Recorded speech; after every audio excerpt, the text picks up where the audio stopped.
One ordinary day, the phone rang.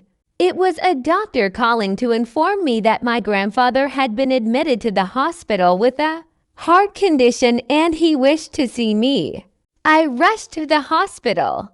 The doctor led me to the ward. My grandfather called me to him. He could hardly talk. He was panting. I felt very sorry for him because I had no one closer to him and my grandmother. But my grandmother had left us a few years ago. Grandpa asked me to fulfill his request.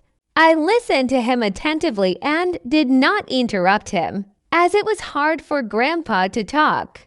Agreeing to this, I did not suspect that I would have to reveal the secret underlying our family history. Grandpa asked me to find a girl before whom he was very guilty, and he needed to ask her for forgiveness for everything. I didn't understand which girl he was talking about, but I didn't interrupt him and listened further. In the attic of our house, you will find a suitcase containing your grandmother's diary. I found out about the existence of this diary before I went to the hospital when I was cleaning the attic. When I read it, I realized how guilty I was to your grandmother and that girl. Grandpa said with difficulty, I promised to fulfill his will. When I arrived home, I went to the attic, opened my suitcase, took out the diary, and read it. From the diary, I learned about a little girl whom, while still young, her grandparents had taken from an orphanage at a time when they had already given up hope of having children of their own. The girl lived with them for 1 year.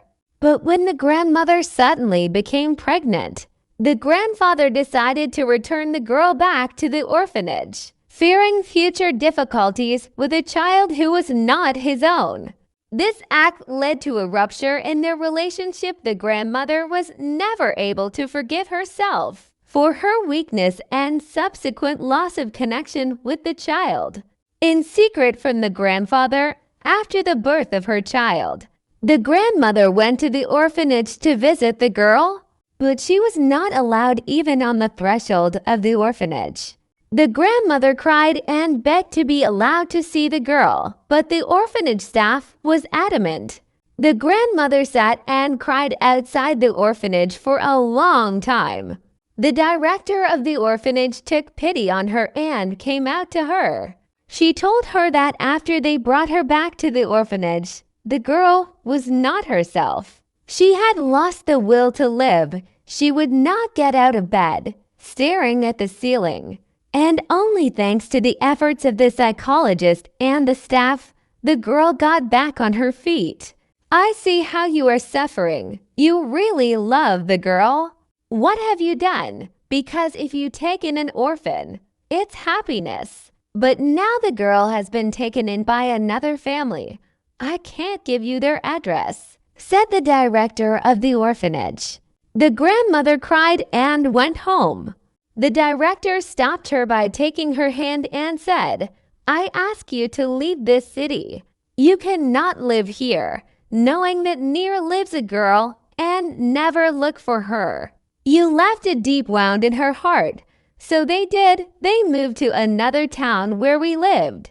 But my grandmother to the end of her days did not forget about this girl. She wrote about it in her diary, but remembering the order of the director, she did not look for her.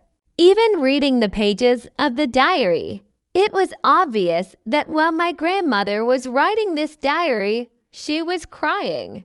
There were tear stains on the pages. How much I felt sorry for both the grandmother and this little girl at that moment. No wonder the grandfather became sick at heart. Together with the diary inside the suitcase, I found an undelivered letter written by the grandmother to that girl, in which she asked for forgiveness and poured out all her love and hope for a future meeting. This letter I decided to give to that girl, but of course already to a woman.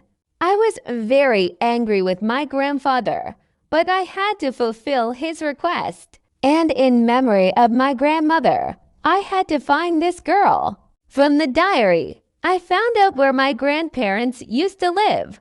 I called my boyfriend and asked him to come over. He came right away.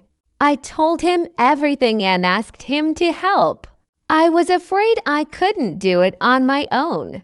We decided to go to the city, find the orphanage, and find out the address of the family that had adopted the girl. My boyfriend told me that he knew the city very well because he and his parents had lived there, then moved to another city, and his parents still lived there. He knew where this orphanage was located. I was very happy about it. When we arrived in the city, we decided not to visit my boyfriend's parents, but to go straight to the orphanage. My going to the orphanage and pleading for the archives eventually led to success. I managed to get an address, but I had no idea where the next steps would take me. I went back to the car where my boyfriend was waiting for me and told him what I had learned. At the address given in the archival documents, a most unexpected discovery awaited us. My boyfriend informed me that this was his parents' home address. Not understanding anything, we went to their house. The door was opened by my boyfriend's mom. She was waiting for us and sat us down at the table. I asked her permission to talk in private. She agreed. We went outside. I handed her the diary and said, "I was just at the orphanage, and I found your address in their archives. I can't understand anything. Maybe the archives got something mixed up. Please read this diary." I stepped aside, leaving my boyfriend's mom alone with the diary. After a while, she beckoned me over to her, tears streaming down her cheeks. She informed me that she was the same girl my grandparents had once taken in. This discovery was shocking to us, for not only did it connect our families with a bond we didn't even know we had, but it also gave us hope that old wounds could be healed. After a lot of talking and explaining, I handed over my grandmother's letter addressed to her. My boyfriend's mom cried reading it. She had wanted to find my grandparents all these years, but was afraid they would reject her again. She agreed to meet my grandfather. We arrived at the hospital. I went to my grandfather's bedside and informed him that I had fulfilled his request, then walked out of the room, leaving the two of them behind. By connecting past and present, we were able to heal old wounds. Grandpa began to recover and was soon discharged from the hospital. My family gained new family members, and my grandmother's spirit, I believe, found peace in seeing us together. This story taught me the value of forgiveness and the importance of every choice we make on the journey of life.